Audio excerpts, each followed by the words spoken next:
In this lesson, we're going to look at a few miscellaneous expressions that you can perform in Ruby. So let's get started. Let's load the shell. Very commonly in a program, you want to initialize a set of variables to the same value, typically 0. So you do so by writing out the variables and their assignment. A more efficient way to do that is to use a chaining assignment like this. That way all three variables get the same value in a chain.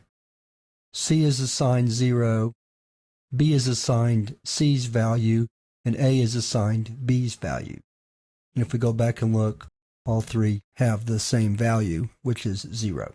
Another interesting feature of Ruby is the defined operator, which we can use in an expression to determine what type of identifier we're looking at. So for example, if we want to look at the variable A that we've created here, we can write defined A, and it returns A's type. In this case, it's a local variable. We can do that with printf, and it tells us that it's a method. Or we can even do it with an expression.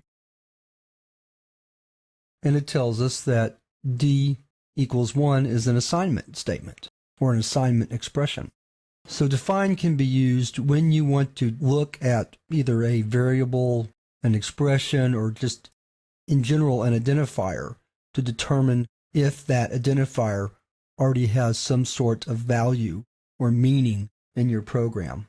The last miscellaneous expression I want to look at is a more efficient way to do a variable swap. Very often in programming, you'll have a situation like this.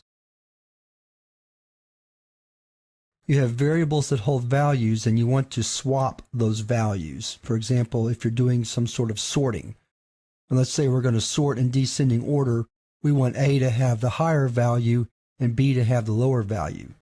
The way we would do that is we'd introduce a new variable, temp, so that now where A was 12 before, A's value is now 24 and B's value is now 12. A more efficient way to do that is using something called parallel assignment. It looks like this. A comma B equals B comma A.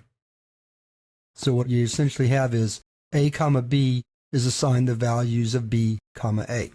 So now A's value is back to 12 and B's value is 24. So you have a swap effect without having to introduce a third variable temp. So parallel assignment is very useful in programming, and you'll use it a lot when you're doing sorting type applications. So that wraps up this lesson on miscellaneous expressions. We've looked at chain assignment, the defined expression, and parallel assignment. And with that, we're ready to move on to our exercise for this chapter.